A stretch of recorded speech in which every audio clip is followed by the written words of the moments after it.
सिद्धार्थगंज seat से विजय बहुगुणा के बेटे सौरभ बहुगुणा भारी वोटों से जीते, कांग्रेस उम्मीदवार को हराया।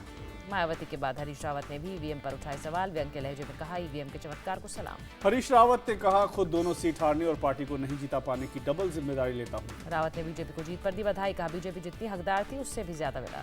भारी जीत के बाद पंजाब कांग्रेस विधायकों की आज बैठक, दोपहर 2 बजे होगा नेता का चुनाव। राज्यपाल से मिलेंगे कैप्टन अमरिंदर सिंह, पेश करेंगे सरकार बनाने का दावा। पंजाब में कांग्रेस की प्रचंड जीत, 77 सीटों के साथ मिली 2/3 बहुमत। आम आदमी पार्टी का पंजाब में खराब प्रदर्शन, 20 सीटों के साथ दूसरे नंबर पर। पंजाब में अकाली दल बीजेपी गठबंधन की करारी शिकस्त, 18 सीटों के साथ तीसरे नंबर पर सिमटे। लंबी सीट पर प्रकाश सिंह बादल ने बचाई अपनी साख, कैप्टन अमरिंदर सिंह को 22,770 वोटों से हराया। पटियाला सीट पर कैप्टन अमरिंदर जीते, आपके बलबीर सिंह को 52,407 वोटों से दी करारी शिकस्त। पटियाला सीट पर अकाली उम्मीदवार जनरल जे सिंह की जमानत जब्त, तीसरा स्थान मिला। सीएम प्रकाश सिंह बादल ने मानी हार, आज 11:30 बजे राज्यपाल को सौंपेंगे इस्तीफा। सीएम बादल ने हार पर मंथन के लिए सुखबीर सिंह बादल से कमेटी के गठन के लिए कहा, हार की वजहों की हुई समीक्षा। कैप्टन अमरिंदर ने केजरीवाल की तुलना गर्मी के तूफान से की, बोले आए और चले गए। कांग्रेस नेता नवजोत सिंह सिद्धू की अमृतसर सीट से जीत, बीजेपी के राजेश हनी को हराया। पंजाब में कांग्रेस की बड़ी जीत पर गदगद हुए सिद्धू, बोले लोगों ने दुष्टों का अहंकार तोड़ा। सिद्धू ने केजरीवाल पर भी साधा निशाना, कहा सोशल मीडिया पर झूठ फैलाया, सत्य की जीत हुई। जलालाबाद सीट पर डिप्टी सीएम सुखबीर बादल की जीत, आपके भगवंत मान को हराया। जालंधर कैंट सीट से हॉकी खिलाड़ी परगट सिंह जीते, अकाली नेता सरबजीत सिंह मक्कड़ को हराया। मोगा के धर्मकोट सीट से अकाली सरकार में मंत्री तोता सिंह हारे, कांग्रेस के सुखजीत ने दी मात। अमृतसर में कांग्रेस ने लहराया परचम, 11 में से 10 सीटों पर किया कब्जा। आम आदमी पार्टी ने पंजाब चुनाव में मानी हार, केजरीवाल ने ट्वीट कर कहा जनता का फैसला स्वीकार है। मणिपुर में कांग्रेस सबसे बड़ी पार्टी बनकर उभरी, 60 में से 28 सीटें मिली। मणिपुर में बीजेपी ने पहली बार दी कांग्रेस को कड़ी टक्कर, 0 से उठकर 21 सीटों के साथ दूसरे नंबर पर। वोट प्रतिशत के नजरिए से मणिपुर में बीजेपी सबसे बड़ी पार्टी, 36.2% वोट मिले, कांग्रेस को 35% मत मिला। मणिपुर के सीएम उकराम इबोबी सिंह थौबल सीट से जीते, बीजेपी उम्मीदवार को हराया। इबोबी सिंह को चुनौती देने मैदान में उतरी सामाजिक कार्यकर्ता रोम शर्मिला की शर्मनाक हार, सिर्फ 90 वोट मिले। गोवा में सबसे बड़ी पार्टी कांग्रेस ने बुलाई विधायकों की बैठक, सुबह 11 बजे विधानमंडल नेता का होगा चुनाव। गोवा में बीजेपी को लगा झटका, 40 में से महज 13 सीटों पर करना पड़ा संतोष। गोवा में कांग्रेस ने किया कमाल, 17 सीटों के साथ सबसे बड़ी पार्टी बनी। गोवा में सीएम लक्ष्मीकांत पार्सेकर गोवा नॉर्थ से हारे चुनाव, 35,000 वोटों से हार। गोवा के पूर्व सीएम दिगंबर कामत मारगांव से चुनाव जीते, बीजेपी उम्मीदवार को 4900 वोटों से हराया।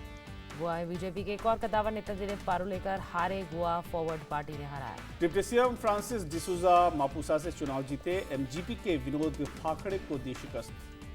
गोवा में दूसरे नंबर की पार्टी होने के बावजूद बीजेपी को सरकार बनाने का भरोसा, मनोहर पर्रिकर ने कहा छोटे दलों के संपर्क में पार्टी। दिल्ली के बीजेपी मुख्यालय में उमड़ा समर्थकों का हुजूम, मोदी के हमशक्ल के साथ मिलकर मनाया जश्न। केशव प्रसाद मौर्य ने कार्यकर्ताओं के साथ मनाया जीत का जश्न, फूलों की हुई बारिश। लखनऊ में बीजेपी कार्यकर्ताओं ने मोदी के लगाए नारे, कैमरे के सामने जमकर किया डांस। संजय राउत ने सामना के जरिए पीएम पर साधा निशाना, कहा यूपी चुनाव के लिए दिल्ली को रखा हाशिए पर। पीएम ने प्रचार पर 2 साल में खर्च किए 11,000 करोड़, ऐसी लूट कांग्रेस शासन में नहीं हुई थी। और अब देश की आज की बड़ी खबरें। छत्तीसगढ़ के सुकमा में सीआरपीएफ की गश्ती दल पर नक्सलियों का बड़ा हमला, 12 जवान शहीद, 4 घायल। नक्सलियों के बिछाए आईडी में ब्लास्ट की चपेट में आए जवान, नक्सलियों ने इंसास और एके सीरीज के 10 हथियार भी लूटे। घटना के बाद रायपुर पहुंचे गृह मंत्री राजनाथ सिंह, शहीद सीआरपीएफ जवानों को दी श्रद्धांजलि। गृह मंत्री राजनाथ सिंह ने सुकमा हमले को कायराना हरकत बताया, कहा जवानों का बलिदान नहीं जाएगा बेकार। राजनाथ सिंह का मुआवजे पर बड़ा बयान, कहा शहीद जवानों के परिजनों को हर साल में मिले 1 करोड़ का मुआवजा। शहीद जवानों के शव को उनके घर हेलीकॉप्टर से पहुंचाने की व्यवस्था छत्तीसगढ़ सरकार ने विशेष प्लेन किराए पर लिए। जम्मू कश्मीर के सीआरपीएफ कैंप पर हमला, पुलवामा जिले के तहाब इलाके में फेंके ग्रेनेड, फायरिंग भी की। हमले में किसी तरह के नुकसान की खबर नहीं, देर तक होती रही गोलीबारी। सुरक्षा बलों ने इलाके की घेराबंदी की, हजम मोहल्ले में तलाशी अभियान जारी। लगातार सीजफायर उल्लंघन पर भारत में पाकिस्तानी उच्चायुक्त तलब, भारत ने जताया कड़ा एतराज। ताजा बर्फबारी से सफेद चादर में लिपटा शिमला, इलाके के तापमान में 7 से 12 डिग्री की गिरावट। शनिवार को शिमला में टूटा 27 साल का रिकॉर्ड, सैलानियों ने उठाया अचानक बर्फबारी का लुत्फ। धर्मशाला में भी हुई ताजा बर्फबारी, मैकडोनल्डगंज, नड्डी, डल लेक और भागसुनाग में बिछी बर्फ की सफेद चादर। बर्फबारी से कई इलाकों में तापमान पहुंचा माइनस में पहुंचा, टूरिस्ट ने लिया बर्फबारी का मजा। पहाड़ों के मौसम का राजधानी दिल्ली पर भी असर, दिल्ली एनसीआर में आज सुबह हुई रिमझिम बारिश। सुबह हुई बारिश से तापमान में आई गिरावट, होली से पहले मौसम हुआ सुहाना। और अब खबरें मेट्रो की।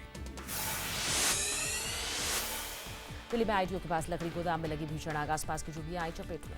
आग बुझाने के लिए पहुंची 25 गाड़ियां, झुग्गियों से सभी को सुरक्षित बाहर निकाला गया। 2 घंटों की कड़ी मशक्कत के बाद आग पर काबू, शॉर्ट सर्किट से लगी आग। गोदाम में लगी आग से भीतर रखे सिलेंडर में धमाका, किसी को नहीं पहुंचा नुकसान। मुंबई के सबसे पहले फ्लोटिंग रेस्टोरेंट का सीएम फडणवीस ने किया शुभारंभ। 3 साल पहले भी हुआ था शुरू। कई वजह से रेस्टोरेंट का काम पड़ा था अधूरा। ट्रैफिक विभाग से अनुमति लेने में भी थी कई बाधाएं। मुंबई के कल्याण स्टेशन पर ट्रेन से उतरते वक्त बची महिला ट्रैक के नीचे जाने से लोगों ने बचाया। और अब खबर राज्यों से। गुजरात के वलसाड में टायर फैक्ट्री में लगी भीषण आग, 12 फायर टेंडर्स ने आग पर काबू पाया। टायर फैक्ट्री में आग से लाखों का नुकसान, आग लगने की वजह का भी खुलासा नहीं। पुंछ में पाकिस्तान फायरिंग में शहीद जवान का शव पहुंचा सतारा, पैतृक गांव में अंतिम संस्कार। शहीद दीपक जगन्नाथ के दर्शन के लिए उमड़ी भीड़, परिजनों गांव वालों की आंखें हुई नम। और अब अंतर्राष्ट्रीय खबरें। सीरिया के दमिश्क में 2 बड़े धमाके, ब्लास्ट में करीब 40 लोगों की मौत। ब्लास्ट से आसपास खड़ी बसों और गाड़ियों को पहुंचा नुकसान, सड़क पर जहां तहां बिखरे खून और इटली के नेपल्स में नॉर्दर्न लीग के रिक्रूटमेंट के दौरान जोरदार हंगामा, पुलिस और पब्लिक में हुई भिड़ंत। पब्लिक ने पुलिस पर बोतल और पत्थरों से किया हमला, पुलिस ने आंसू गैस और वाटर कैनन का किया इस्तेमाल। इराक के मौसुल में तबाह धार्मिक स्थल के नीचे मिला ऐतिहासिक इमारत के अवशेष, छानबीन जारी। सोमालिया के मोगादिशु में लंबे समय से सूखे से बिगड़े हालात, भूख और बीमारी से बिगड़े हालात।